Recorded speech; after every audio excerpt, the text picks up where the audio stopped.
하나님의 말씀 함께 나누겠습니다. 이사야서 말씀으로 와서 우리 선지서를 당분간 좀 몇 주 볼 것 같습니다. 여러분들이 신앙생활을 하고 계신데 하다 보면 좀 힘든 순간들이 오는 것 같습니다. 저도 청년들이나 성도들과 이렇게 신앙 상담을 하다 보면 뭐 이런저런 대화를 하다가 이제 뭐 솔루션도 아닌 제가 솔루션이 있겠습니까? 이제 듣고 대화하면서 이제 같이 기도하고 이런 시간들을 많이 보냈던 것 같은데 그 내용들을 종합해 보면 크게 보면 한 두 가지로 요약이 되는 것 같습니다. 신앙생활이 힘든 이유가 뭘까? 하나는 하나님이 내 눈에 안 보이고 또 안 보이는 것도 힘든데 나와 함께 하신다는 게 잘 안 느껴집니다. 자, 이게 이제 제가 제일 많이 들었던 얘기 중에 하나고, 또 하나는 하나님이 계신 거는 모태신앙이고 어릴 때부터 교회 다니면서 듣고 알고 있고 저도 그렇게 믿는데 제 삶이 왜 이 모양이죠? 라는 겁니다. 하나님이 계셔도 왜 내 삶은 이렇게 뭐가 변화가 없거나 달라지는 게 없고 이렇게 고통스럽고 답답한 나날을 보내야 됩니까? 이 두 가지를 어떻게 보면 요약이 되는 것 같아요. 하나님이 안 보이기 때문에 커뮤니케이션하고 그 뜻을 따라가고 그 말씀대로 살아가고 쉽지가 않죠. 보이는 사람 말도 우리가 잘 안 듣는 존재들인데 보이지 않는 하나님의 말씀을 잘 듣는다는 게 쉽지가 않습니다. 근데 우리가 알다시피 하나님은 옛날이나 오늘이나 말씀하시는 하나님이다, 이렇게 기독교 신앙 그렇게 고백하죠. 옛날 구약 시대에는 성경이 없을 때, 선지자도 없을 때는 그냥 디렉틀리 아브라함아 나타납니다. 그리고 이제 선지자가 세워졌을 때는 선지자를 통해서 메신저 노릇을 하게 하죠. 그리고 나서 신약으로 와서는 이제 성경이 다 완성이 되면서 신구약 성경 66권을 통해서 성경을 통해서 우리에게 이제 또 매개체로 우리에게 말씀을 하시죠. 자, 성경 없던 시절은 디렉틀리, 그 다음에 성경이 쓰여지고 있을 동안에는 선지자를 통해서, 그리고 지금 시대에는 다 완성이 됐으니까 성경을 통해서 우리에게 말씀을 하십니다. 하나님께서 그럼 우리에게 말씀하신다, 성경을 통해서 말씀하신다 하는 것은 또 어떤 의미냐? 하나님이 나한테 말씀하시는 하나님이다라는 걸 우리가 믿고 신앙생활을 하는데 하나님이 나에게 어떻게 말씀하시나? 그럼 무슨 말씀을 하시나? 자, 우리가 아침에 눈을 떠서 일어나면 어제 너가 커피 마셔서 몸이 좀 안 좋은 것 같으니 오늘은 티를 마셔라 라든지, 하나님 제가 직업을 때문에 고민인데 디자이너가 될까요? 목사가 될까? 신학교로 갈까요? 여러 가지 고민들이 많은데 어떡할까요? 아니면 저기 직장에서 오퍼가 왔는데 제가 이직을 하는 게 맞습니까? 여기 충성하는 게 맞습니까? 또 청년들은 교회 자매가 마음에 드는 자매가 한 2명 정도 있는데 하나님 저 A입니까? B입니까? A는 조금 더 키가 크고 B는 조금 더 이쁜 것 같아요. 그럼 하나님 키 큰 애로 해라. A다. 가서 그래서 담대하게 고백했더니 그 자매는 그런 적이 하나님이 자기한테 얘기 안 해줬다 그러죠. 안 맞아요. 여러분, 하나님의 뜻을 알고 하나님의 말씀을 듣는다, 하나님이 나한테 말씀하셨어요 라는 것만큼 교회에서 오용되고 있는 게 없죠. 하나님이 제게 이렇게 말씀하셨어요, 이런 마음을 주셨어요. 그 다음에 센텐스들은 대부분 안 좋은 얘기입니다. 그래서 교회가 이게 문제고 목사님이 고쳐야 되고 여기가 이렇게 되고, 하나님이 제게 말씀하셨어요 다음에 센텐스들을 안 하는 게 좋은 게 훨씬 많아요. 하나님이 제게 말씀하셨다, 그것 하나님이 제 모든 선택에 이래라 저래라, 넌 A다 B다 C다, 넌 이 직업을 해라 저거 해라, 그런 잔소리꾼이 아닙니다. 우리가 하나님에 대한 오해가 이런 게 많아요. 하나님의 말씀이라는 것은 가장 베이직한 거는 하나님의 말씀에 대한 우리의 애리튜드가 거의 90% 이상입니다. 우리가 하나님의 말씀에 대한 어떤 애리튜드를 가지고 있나, 존중하고 그리고 그 말씀대로 살려고 순종하려고 하는 그게 장착이 돼 있지 않으면 안 들립니다. 그게 성경의 얘기예요. 들어도 듣지 못하고 보아도 보지 못하고. 왜냐하면 이미 그 마음 자체가 틀려 먹었기 때문이죠. 여러분이 자녀들을 키워보면 이건 대번에 알 수 있습니다. 자녀들한테 부모가 좋은 얘기를 해도 자녀가 포커스를 못하는 경우들이 있어요. 막 돌아다니고 말 안 듣습니다. 그런 애들이 이제 말 안 듣는 애들이라 그러죠. 말 안 들어요. 그러니까 부모가 말하는데 얘는 말 안 들어요. 안 들립니다. 들어도 듣지 못하죠. 순종할 자세가 안 돼 있어요. 자, 그런 의미에서 우리가 하나님의 말씀을 듣는다라는 거는, 그러니까 성경을 통해 듣는다 그랬잖아요. 저희가 성경 말씀을 우리가 리딩하고, 성경 아까 우리가 봉독도 했습니다만, 책을 읽고 독서를 하는 게 아니라 듣는 겁니다. 하나님의 말씀을 기본적으로 듣는 훈련이에요. 그 하나님의 말씀을 들으면서 이제 들으면 어떻게 돼요? 말귀를 알아들어야죠. 그 말귀를 알아듣는 훈련을 하는 거죠. 그래서 하나님께 더 가까이 가는 것인데, 그게 하나님의 방식입니다. 교제의 방식에. 우리가 뭐 남녀 사이 교제도 다 말로 하는 거니까요. 자, 그래서 하나님이 우리에게 그렇게 커뮤니케이션을 하면서 우리 삶의 나침판이 되어 줍니다. 우리의 방향 감각을 조절해 주고, 목적과 인생의 방향, 목적, 의미, 이런 것들을 우리가 조정해 가게 하십니다. 그건 큰 그림이죠. 예를 들면 우리가 왜 이 땅에 내가 태어났나? 난 뉴욕에서 왜 살고 있나? 산다는 게 도대체 뭐냐? 이제 나이가 좀 더 들면 이제 죽는다는 게 도대체 뭐냐? 그럼 죽고 나면 어떻게 되는 거냐라는 이런 근본적인 인간들이 품고 있는 이 소위 말하는 철학적인 질문에 대해서 성경이 답을 줍니다. 창세기부터 계시록까지 하나님이 여러 에피소드들을 통해서 하나님이 이런저런, 그러니까 하나님이 누구냐 기본적으로 신학을 이야기하고 있지만 인간은 누구고 세상은 뭐냐라는 인문학도 얘기하고 있죠.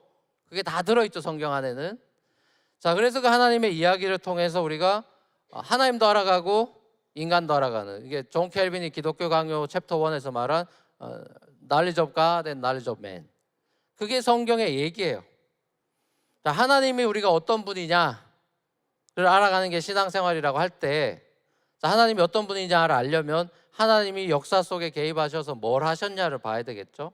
어떤 레주메가 있느냐, 어떤 일을 하셨느냐, 그걸 유심히 봐야 될 텐데, 소위 말하는 이제 그런 걸 통해서 하나님의 스타일이나 성품을 알아가는 건데, 여러분들이 뭐 1:1 제자 양육이라든지 성경 공부 좀 하신 분들은 하나님의 속성, 뭐 성품, 영어로 attribute이라고 해서 God's attribute, 그 하나님의 속성이 뭐냐 할 때 뭐 영원하시다, 뭐 자비로우시다, 공의로우시다, 뭐 불변하신다, 신실하시다, 뭐 거룩하시다 등등의 하나님에 대한 여러 가지 성품에 대한 이해들을 우리가 이제 배우고, 뭐 하나님 그런 분이야 이렇게 이해하려고 하는데 사실 이해가 안 되는 부분이 많이 있죠. 뭐 영원이라는 것도, 우리가 영원을 살아본 적이 없으니까 영원이라는 거에 대한 개념이라든지, 뭐 거룩도 마찬가지고, 우리가 뭐 그렇게 깨끗하고 거룩한 사람들이 아니니까 거룩이라는 개념이라든지 여러 가지 면에서 이 장애물들이 당연히 있습니다. 자, 그래서 온전한 이해가 잘 안 돼요. 목사님 저도 마찬가지고. 자, 그래서 그 하나님의 성품이라는 것이 도대체 뭐냐, 그리고 그 성품이 나랑 또 그러면 쉽게 말해서 무슨 상관이냐, 자, 이런 것들을 우리가 이제 성경의 이야기를 통해서 배워가고 또 공부도 하고 뭐 설교도 듣고 이러면서 하나님에 대해서 알아가고 깨달아가고 배워가고 깊어져 가는 것이 신앙생활이죠. 자, 그 하나님이 어떤 분이냐를 이야기 속에서 쫙 펼쳐주고 보여주는 걸 이제 어려운 말로 계시다, 뭐 레벨레이션이다 이렇게 얘기하는데, 하나님이 이렇게 자기를 드러내셔서 우리에게 말씀도 하시고 보여주셨는데, 그것이 압축으로 완전히 절정에 이른 것이 인간이 되어서 와버리신 예수님이죠. 그래서 스페셜 레벨레이션이다, 특별한 계시다 이렇게 얘기를 하죠. 자, 예수 그리스도를 통해서 우리가 하나님이 이런 분이구나 라는 거를 조금 더 렐러번트하게 알아갈 수가 있습니다. 여러분들이 저를 아십니까? 저를 아세요? 예, 저지 보이다. 딱 보니까 저 뉴요커는 아닌 것 같아. 저지 보이고. 저 양반 가끔씩 서울말 하는 경상도 사람입니다. 저는 서울말 한다고 굳게 믿고 있는데 하여튼 뭐 이런 여러 가지 인포메이션에 대한 것들은 알겠죠. 근데 여러분, 제 마음의 가장 깊은 마음의 소원이 뭔지 아세요? 요즘 제가 늘 고민하고 하는 그런 부분이 뭔지 아십니까? 잘 없을걸요. 우리 신앙생활이라는 게 이런 경우가 많은 것 같은 거예요. 하나님을 알아요. 신실하시다, 거룩하시다, 영원하시다, 다다다다다 아는데 하나님의 마음속에 진짜 원하시는 그 깊은 속내가 뭘까? 아니면 하나님은 요즘 무슨 고민을 하실까? 하나님은 팔레스타인에서 지금 난리가 나 있는 이 중동 전쟁에 대해서 어떤 눈으로 바라보시고 어떻게 생각하실까? 하나님은 이 지금 미국 코앞에 닥친 미국 대선에 대해서 하나님은 어떤 생각을 품고 계실까? 하나님은 뉴욕 땅을 바라보면서 뉴요커들의 삶과 문화를 보시면서 어떤 생각에 잠기실까? 자, 우리가 이런 생각을 전 목사니까 이런 생각을 자주 합니다만 여러분, 이런 생각을 한다 하더라도 대답이 쉽지가 않죠. 그래서 이제 단도직입적으로 묻는 거예요. 하나님께. 하나님, 트럼프 찍을까요? 해리스 찍을까요? 그러면 아까 말한 것처럼 해리스야 아니면 트럼프야, 그렇게 답을 줄까요, 여러분? 쉽지가 않죠. 자, 그럼 내 삶에 대해서도 마찬가지예요. 하나님의 내 삶을 바라보면서 하나님은 어떤 생각을 하실까? 저는 이제 딸을 셋을 키우니까 딸 보면서도 생각들이 다 달라요. 애 방향과 스타일과 다 다르니까 얘 한 명 한 명을 향한 제 생각과 그 고민과 기도 제목이 달라요. 나를 향한 하나님의 생각은 뭘까? 또 우리 뉴프론티어 교회에 대한 하나님의 생각과 또 심지어 계시록 2장 3장에는 하나님의 교회들을 7개 교회에 대한 평가가 나오니까 하나님은 우리 교회에 대해서는 어떤 평가를 하실까? 자, 이런 생각을 해보셨습니까? 우리가 여러분 교회 오면 성경 읽어라, 큐티해라, 묵상해라, 또 애들한테 암송시키고 옛날 시절에는 암송 안 하면 밥도 안 주고 잔인한 짓을 했죠. 폭력적이었죠. 안 해오면 밥 안 준다 막 이런 협박하고 그랬죠. 우리가 왜 그런 걸 합니까, 여러분? 왜 성경 읽어라, 큐티해라, 손에서도 그 말씀을 나누려고 하고 왜 그럽니까? 하나님이 저 아웃데어에서 막 스피킹을 하시고 우린 우리대로 살고 하나님은 하나님대로 떠드세요, 우리는 우리대로 갑니다. 그렇게 되는 게 인간의 불순종의 이 죄인의 삶의 뼛속까지 있기 때문에 하나님의 말씀이 나와 커넥트돼서 내게 하시는 말씀이고 우리에게 하시는 말씀이고 하나님의 말씀 따로 있고 내 말씀이 따로 있는 그런 식으로 분리돼서 살지 않도록, 그건 신앙이 아니죠. 이제 그런 삶이 있었죠. 근데 신약에 보면 그게 서기관과 바리새인들이죠. 하나님의 말씀을 그렇게 연구한다면서도 따로 있고 자기의 뜻이 더 있죠. 자기 예수를 죽여버리죠. 그리고 교회를 다니지만 하나님의 말씀을 완전히 거기에 셧다운을 해버리고 자기 생각과 뜻대로 살아가는 삶이 가능합니다. 사람 그게 가능해요. 지난주일 말씀드렸듯이 하나님 앞에 우리가 홀로 서기에 내가 하나님 앞에 오롯이 하나님의 말씀을 듣고 순종하겠다라는 그런 애리투드로 살고 있는지, 아니면 그냥 그런 거 다 안 들려오기 시작했고 그냥 내가 알아서 살아가는 홀로서기, 그냥 하나님 없는 홀로서기를 하고 있는지 우리 삶을 점검해 봐야 돼요. 여러분, 하나님 없이 인생이 성공할 수 있습니까? 없습니까?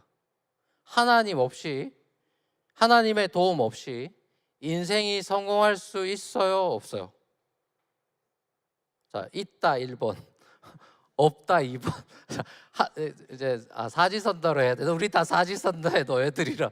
자, 하여튼 간에 하나님 없이, 하나님 도움 없이 세상에서 인생이 성공할 수 있다 1번, 없다 2번.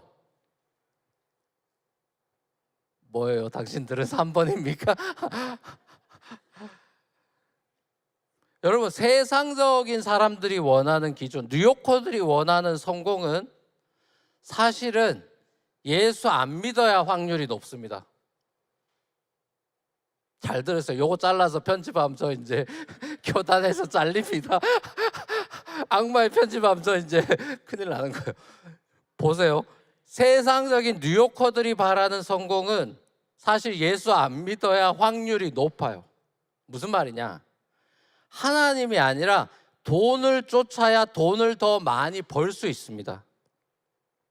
부자 된 사람들의 큰 부자 된 사람들의 특징들을 조사하는 책을 보면 부자 되는 사람들은 부자가 애초에 목표였어요. 부자가 목표여야 부자가 됩니다. 그러니까 하루 종일 눈 뜨면서 눈 감을 때까지 돈 생각만 해야 큰 부자가 됩니다. 그러니까 저랑 여러분은 글렀어요. 이 큐티하죠, 뭐 기도하죠, 말씀 보죠. 우리 다 글렀어. 그런 거 하면 안 된대. 그런 거 하면 부자 못 돼요. 하루 종일 눈 떠면서부터 끝까지 돈 벌 생각, 뭐 하면 이 사람들 사기쳐서 돈 벌 거냐, 그 생각만 해야 부자가 될 수 있습니다. 여러분, 하나님 없이 성공한 고대, 오늘 본문에 나오는 모압이라든지 고대 강한 강대국들이 하나님 도움 없이 다 강대국이 됐습니다. 그래서 이스라엘 맨날 괴롭히는 거예요. 자신들의 힘과 노력으로 강대국이 됐어요. 하나님 도움 받아 된 게 아닙니다. 제국들은 다 마찬가지죠. 이집트 제국이니 뭐 로마 제국이니 다 하나님 도움 없이 된 거예요. 오늘날도 마찬가지죠. 강대국들은 하나님 없이 잘 나갑니다. 뭐 재화가 많고 인재도 많고 돈도 많고 모든 파워가 다 있기 때문에 하나님 도움 없이 강대국들은 잘 나갑니다. GDP 계속 올라갈 수 있고요. 다 잘 될 수 있어요. 재벌들 하나님 필요 없죠. 하나님 필요 없이 모든 걸 다 돈으로 해결할 수 있습니다. 잘 삽니다. 재벌들 잘 살죠. 시편 73편에 보면 자, 이런 현실, 이게 우리의 현실인데 이런 현실, 고대에도 그런 현실이었기 때문에 세상은 언제나 이런 이 불합리하고 불의한 세상에 대해서 열받아하고 괴로워하고 거의 진짜 우울증 걸릴 뻔하는 한 사나이가 나옵니다. 자, 그 사나이 이름이 아삽이라는 사람이에요. 아삽. 들어보셨을 거예요. 아삽이 누굽니까? 다윗 왕 때 예배 음악을 담당했던 레위인입니다. 예배 인도자죠. 평생 성전에서 하나님을 찬양하고 예배하는 예배 인도자가 아삽인데, 자, 이 양반은 성전에서 맨날 하나님 섬기고 찬양인다고 사람들이 예배 인도하고 이런 사람인데 아웃데어 세상을 봤더니 이게 아수라장입니다. 악인들이 넘쳐나고 악인들이 더 성공하고 형통하고 잘 나가고 예수 믿고 또 하나님 의지하는 사람들이 더 핍박받고 그 삶의 아이러니를 보고 너무너무 화가 나고 분노가 치밀어서 그 고백을 하나님 앞에 쏟아낸 게 시편 73편이에요. 아마 여러분 잘 아실 거예요. 1절에서 16절까지 그래도 한번 길지만 그래도 한번 읽어보면 여러분 이 시대에도 이런 마음이 있는 사람들이 많을 겁니다. 공감이 될 겁니다. 같이 한번 읽어보시죠. 같이 한번 읽겠습니다. 시작. 하나님은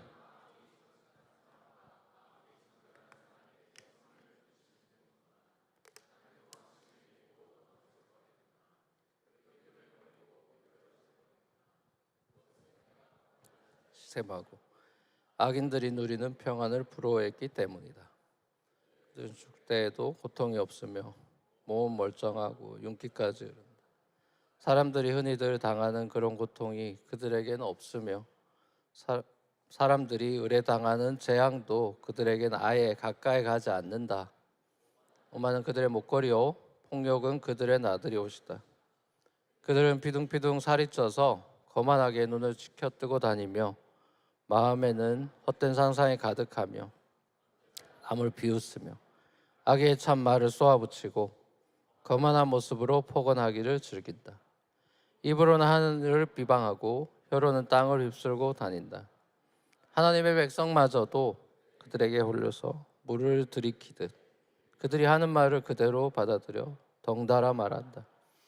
하나님인들 어떻게 알 수 있으랴? 가장 높으신 분들이라고 무엇이든 다 알 수가 있으랴 하고 말한다. 그런데 놀랍게도 그들은 모두가 악인인데도 신세가 언제나 편하고 재산은 늘어만 가는구나.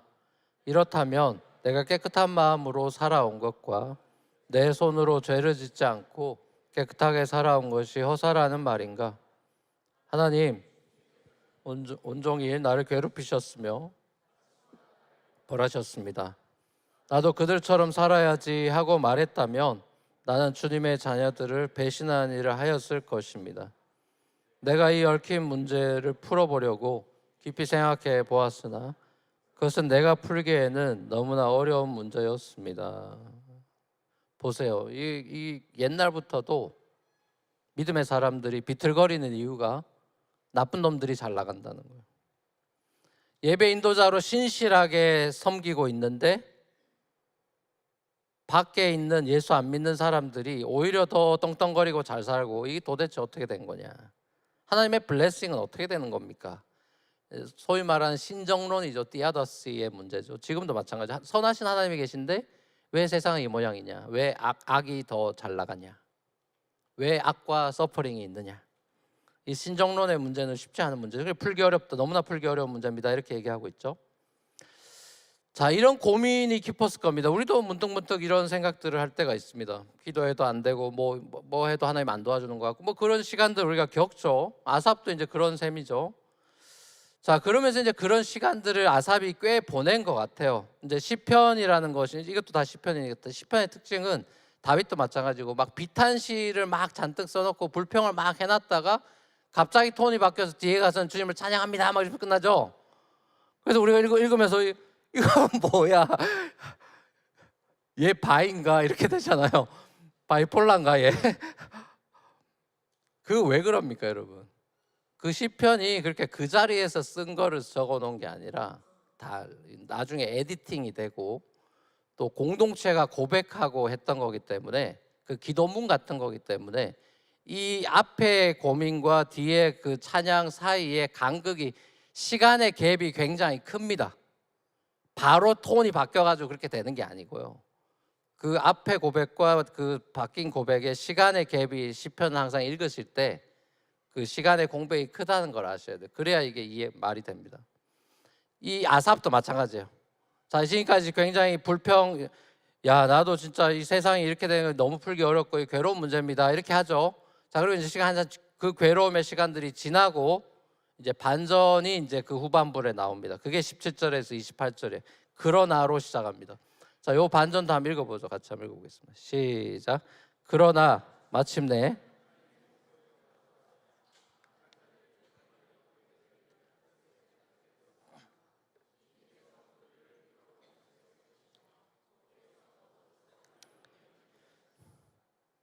그들이 갑자기 놀라운 일을 당하고 공포에 떨면서 자취를 감추며 마침내 끝장을 맞이합니다.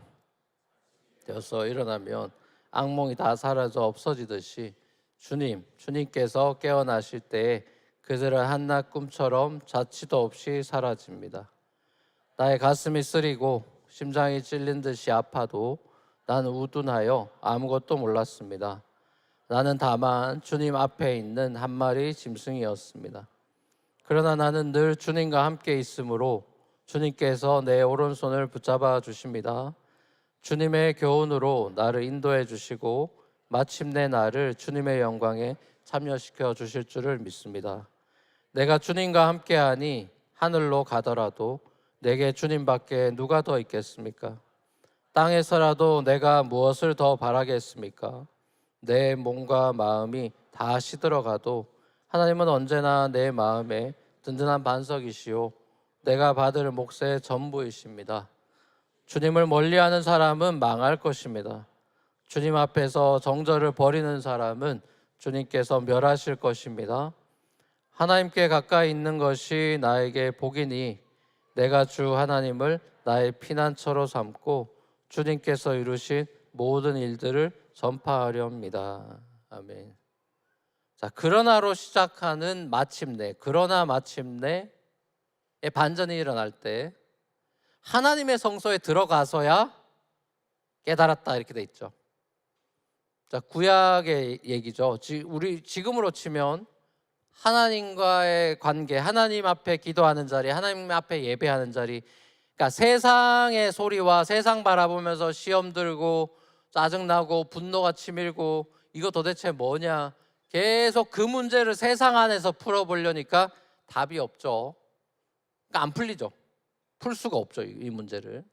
자, 그래서 좌절하고 힘든데, 그러나 마침내 하나님의 성소에 들어가서 깨닫게 됐대요. 자, 이게 우리 크리스찬 라이프예요. 하나님의 시각과 하나님의 마음으로 들어가서 하나님과의 교제 가운데에만 세상의 문제에 얽히고 설킨 것이 실타래가 풀리기 시작하죠. 이 시인이 이 아삽이 깨달은 건 뭡니까? 이 악의 문제, 풀 수 없는 이 악의 문제에 대해서 깨달은 건 뭐죠? 하나님이 악을 끝장내시는 분이다. 하나님이 눈뜨고 가만히 안 보시는 분이다. 하나님은 공의의 하나님이다. 악한 자를 끝장내시는 하나님이라는 사실을 새롭게 깨닫게 돼요. 무능력한 하나님이 아니라 기다리실 분이고 끝장내실 거다를 봅니다. 자, 그러면서 재밌는 표현을 해요. 이 끝날 것 같지 않은 세상의 악, 이 악한 현실, 악인의 형통함과 이런 것들이 난무하는 이 역사. 자, 이것이 마치 하룻밤 악몽 같다라고 이 시인은 노래하고 있습니다. 우리가 악몽을 꾸죠, 밤에. 근데 악몽이 계속되진 않죠. 사라집니다, 자취 없이. 자, 그런 것처럼 이 악인의 이 횡행한 이 악한 현실이라는 것이 하나님의 퍼스펙티브에서는 천년이 하루 같은 분이니까 하루의 악몽처럼 이 세상 역사가 랩법이 될 것이다. 자, 그러면서 이제 이 시인이 하나님 앞에서 깨달은 걸 얘기하면서 자기 자신을 이제 하나님을 보고 이제 자기 자신을 보면서 어떤 고백을 하게 되죠? 하나님을 만난 사람들 어떤 고백을 합니까? I'm foolish라는 고백이 다 나오죠. 하나님 앞에서 자기 자신을 발견하게 된 사람은 자신의 아둔함과 우둔함과 그런 것들을 깨닫게 돼서 심지어 이 시인은 자기는 짐승 같다라고까지 표현하죠. 자, 이런 자기 자신에 대해서 이 무식하고 이 어려운 문제를 풀 수 없는 자기 자신에 대해서 하나님께서 이런 나도 불쌍히 여기셔서 함께 해주시고 그늘이 되어주시고 피난처가 되어주신다. 이렇게 불평불만이 많고 하나님 앞에 이런 것들을 짜증내고 분노하고 하는 이런 나도, 이 무식한 나를 하나님이 불쌍히 여기셔서 끝까지 함께 해주셔서 시인의 엔딩은 뭐예요? 아, 복이라는 것이 하나님께 가까이 가는 것이 복이구나. 이걸 이제 깨닫게 되죠. 자, 그리고 그 하나님이 이 땅에 행하신 일들을 제가 전파하는 그런 미셔널한 라이프를 살겠습니다라고 이 시가 엔딩이 돼요. 우리가 오늘 읽은 이사야 본문도 비슷합니다. 이사야 선지자의 고백도 비슷해요. 악한 자를 끝장내시는 공의의 하나님을 이사야가 노래하고 후반부에 가서는 구원을, 가난한 자들과 불쌍한 자들을 구원해 주시는 그 긍휼의 하나님, 은혜의 하나님을 시로 노래합니다. 그 안에 컨텐츠를 보면, 고백을 보면 강한 도성들의 폐허로 만드시고 잘 나가던 도시가 폐허가 되고 그 강한 민족들이 하나님의 그 심판을 받아서 하나님을 영화롭게 하는 낮아지는 사람들에서 그 강한 민족들이 하나님을 영화롭게 하게 되고 포악한 민족들이 하나님을 경외하게 된다.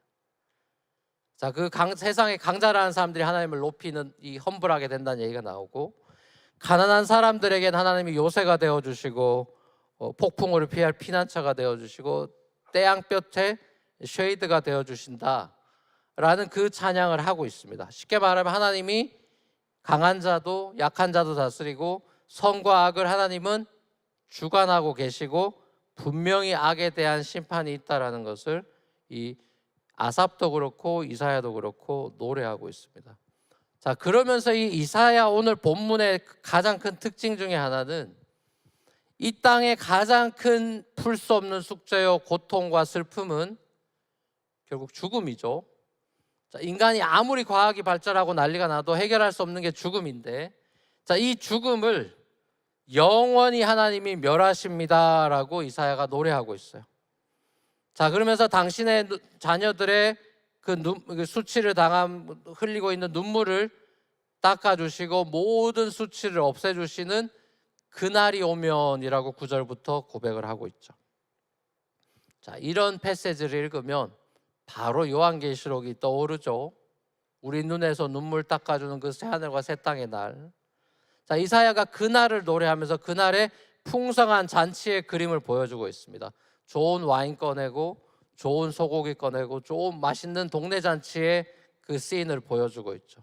신약의 렌즈로 보면 이건 예수의 부활이죠.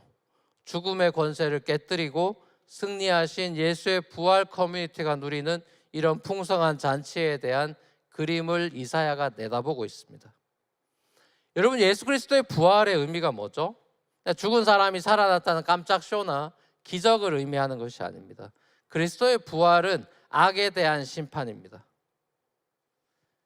그리고 세상에 수치당하는 자들을 다시 살려버리겠다는, 그리고 억울한 자들에 대해서 하나님이 편들어주는 신원입니다. 그 사람들의 이 애가를 달래어주는 그 승리의 선언이 부활이에요. 자, 그리스도의 부활은 하나님께서 악을 가만히 눈뜨고 안 내버려 두신다, 반드시 바로잡는 분이라는 것을 보여주신 이 내셔널 디그리의 우주적인 선포입니다. 왜냐? 악한 사람들이 선한 죄 없는 예수를 십자가에 못 박아 죽였죠. 죽음으로 이겼다라고 생각했죠. 죽여버리면 악은 이기는 거거든요. 조폭들은 죽여버리면 되는 거거든요. 악은 죽여버리면 되는 겁니다. 그래서 너 죽을래라고 이제 협박을 하는 것이죠. 자, 그러니까 모든 사람은 죽음 앞에서 다 힘을 잃어요. 자, 그래서 예수가 죽었습니다. 자, 근데 하나님은 죽음 앞에 지지 않죠. 하나님의 능력과 선과 사랑은 그 악을 심판하고 너희가 이기지 않았고 내 선이 이겨서 예수를 살려버리는 것입니다. 자, 그래서 살려서 이 악이 아니라 예수 안에 달라붙는 사람들, 너희는 예수의 이 부활 생명으로 영원히 사는 거야. 이게 세례고 예수의 부활의 의미죠. 이사야가 그날을 내다보면서 노래하고 있는 것입니다. 그날이 오면, 주 예수가 오셔서 죽음을 완전히 멸해버리시는 날, 예수의 십자가 부활 사건으로 새로운 세상이 열려버리는 그 하나님의 나라. 자, 그 나라를 이 이사야가 내다보고 있죠. 자, 그리고 그 이사야가 예언한 그날이 예수로 왔고, 이 땅에 오신 그날을 가져오신 예수가 이런 얘기를 합니다. 너무나 유명한 말씀이죠. 요한복음 3장 16절.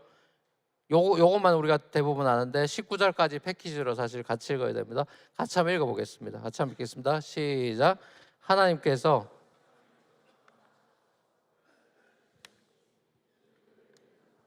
멸망하지 않고 영생을 얻게 하려는 것이다.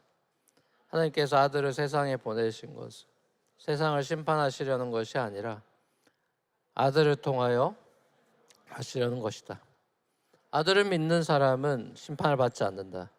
그러나 믿지 않는 사람은 이미 심판을 받았다. 그것은 하나님의 독생자의 이름을 믿지 않았기 때문이다.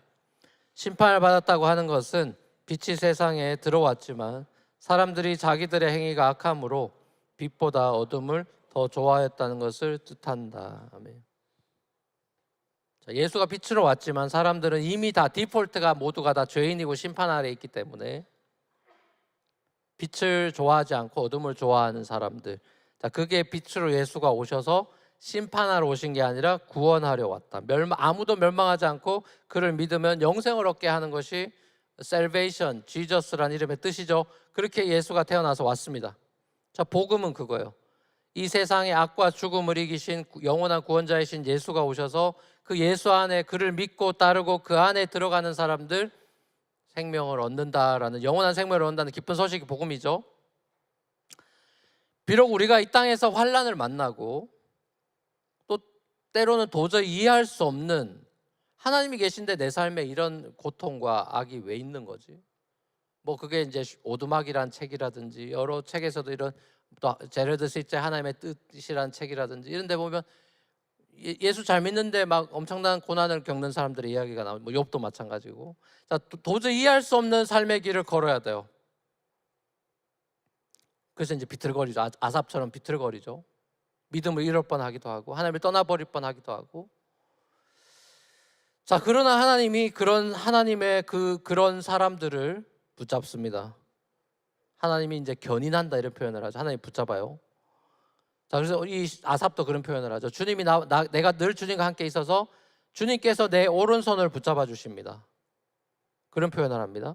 그리고 마침내 나를 주님의 영광에 참여시켜 주실 줄 믿습니다라는 아삽의 고백이 나와요. 내 몸과 마음이 다 시들어져 가도 하나님이 언제나 내 마음에 든든한 반석이 되어 주시고 내 받을 몫의 전부이십니다. 그러면서 엔딩에서 말하는 것이 하나님께 가까이 가는 것이 제게 복인 줄 알겠습니다. 주님만을 나의 피난처로 삼고 주님께서 제 삶에 이루신 모든 일들을 선포하고 전파하겠습니다 라고 이 아삽은 노래하죠. 자, 이게 크리스찬 라이프예요. 제가 이제 어릴 때 이 말씀을 준비하다가 시편 73편 펴놓고 또 이사야 펴놓고 같이 묵상하면서 계속 하나님에 대한 묵상을 하면서 이 설교문을 작성할 때 이 찬송가가 계속 제 입에서 많이 나왔어요. 잠시 세상에 내가 살면서라는 찬송인데요. 어릴 때 많이 불렀던 것 같습니다. 어릴 때는 이제 의미도 모른 채 그냥 많이 불렀던 것 같아요. 잠시 세상에 내가 살면서 항상 찬송 부르다가 날이 저물어 오라 하시면 영광 중에 나아가리. 이게 1절 가사예요. 이분은 세상살이를 잠시 사는 거라고 봤고 그 죽음을 날이 저무는 걸로 봤어요. 그러니까 원데이 라이프로 본 거죠. 우리의 전체 인생이 원데이 라이프인 것처럼 지금 시로 노래하고 있어요. 진짜 그런 것 같아요. 시간이 빨리 흐르고 정말 짧은 우리의 인생이라고 볼 수 있죠. 자, 그리고 2절에서는 눈물 골짜기 더듬으면서 나의 갈 길 다 간 후에 눈물 골짜기를 더듬는데요. 갈 길을 알지 못해서 막 더듬으면서 인생길을 걸어가는 거예요. 그래서 겨우겨우 나의 갈 길을 다 갔어요. 자, 그리고 주의 품에 안기어서 영원토록 살리로다라는 고백을 해요. 3절은 나의 가는 길 멀고 험하며 산은 너무 높고 골은 깊어서 고난 피곤한 나의 몸 쉴 것이 없어도 그 다음에 고백이 제 오늘 설교 제목으로 꼽은 거예요. 복된 날이 밝아오리. 4절은 한숨 가시고 죽음 없는 날 사모하면서 기다리니 내가 그리던 주를 배울 때 나의 기쁨 넘치리라. 자, 이게 4절이고 후렴은 열린 천국문 내가 들어가 세상 짐을 내려놓고 빛난 면류관 받아 쓰고서 주와 함께 길이 살리.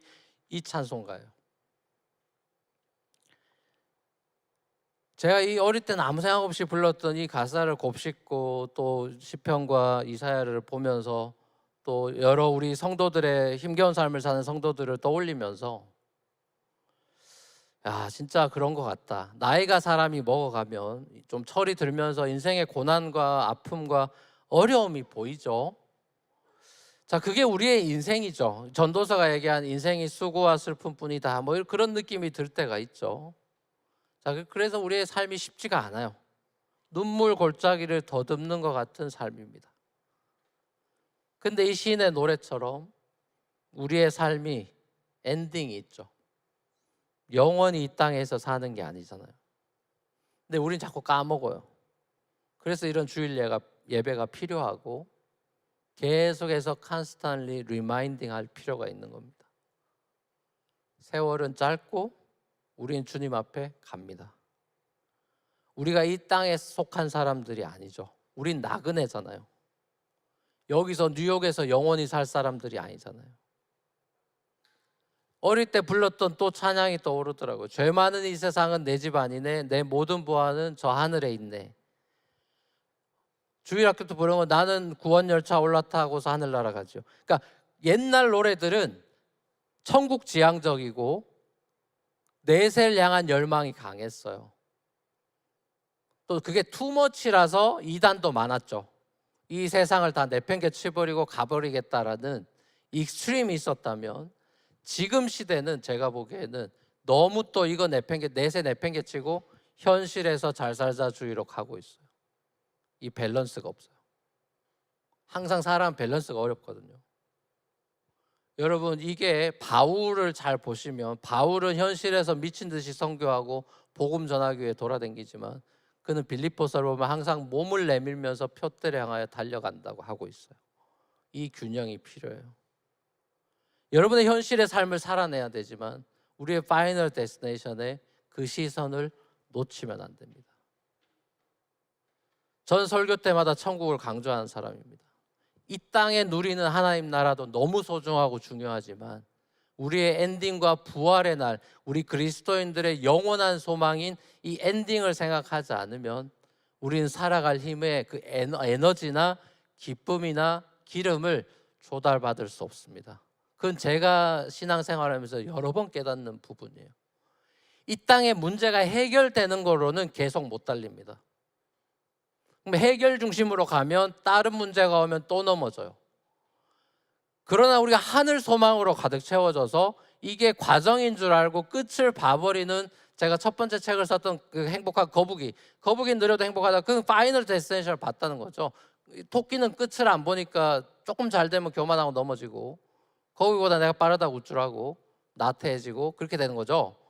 거북이는 그 관심 없어요. 자기 길 가는 것입니다. 사랑하는 우리 뉴프런트 교회 성도 여러분, 저와 여러분이 더 이상 이 땅에 뿌리를 내린 사람들이 아니라 하늘에 뿌리를 내리 하늘에 속한 사람이 됐습니다. 이 땅의 삶이 만만치 않을 겁니다. 세상에 사는 동안 한숨이 나올 거고요, 눈물 골짜기 더듬으면서 사는 날도 있을 겁니다. 내 몸 쉴 곳 없어서 괴로운 날, 가시나무란 노래처럼 내 안에 내가 너무나 많고 쉴 곳이 없는, 그래서 여러 가지 정신적인 어려움을 겪는 이런 현대인들의 괴로운 나날들이 그 문화 속에 우리가 있어서 괴롭지 않은데 괴로운 것처럼 전염이 될 수도 있고요, 좋은 직장 다니고 있는데도 불만족할 수도 있고요. 아무튼 우리는 그런 한숨 섞인 삶을 살아갈 날이 있을 겁니다. 자, 근데 끝끝내 우리 주님은 이 모든 악과 고통과 슬픔을 거기에 종지부를 찍고 잔치해버리는, 준비된 잔치의 날이 다가오고 있습니다. 그 날이 오고야 말 것입니다. 우리 눈에서 모든 눈물을 씻겨주시는 그 복된 날이 밝아오리, 그 희망, 우리가 붙잡을 영원한 희망이죠. 내가 그리던 주를 배울 때 나의 기쁨 넘치리라. 누가 예수님 만났을 때 기쁠까요? 지금 기쁜 사람이 기쁜 겁니다. 천국을 살던 사람이 천국을 가는 것이고 지옥을 살던 사람이 지옥을 가는 거예요. 그게 페어한 공의의 하나님의 특징이에요. 천국 살았는데 지옥 보내고 지옥 살았는데 천국 보내고 그런 거 없습니다. 본인이 선택한 길을 그대로 가는 것입니다. 예수를 기뻐하고 송축했던 사람들이 내가 그리던 그 예수를 만날 때 페이스 투 페이스 만나는 날 기뻐하겠죠. 그리스도가 우리 삶에 안겨주신 이 영원한 소망을 품고 눈물 골짜기 더듬으면서도 내가 주님께 가까이 가는 인생임을 고백하고 이것이 복이라는 것을 깨닫고 주님 안에 참된 안식과 평화를 누리는 저와 여러분의 삶이 되기를 우리 주님의 이름으로 간절히 축원합니다.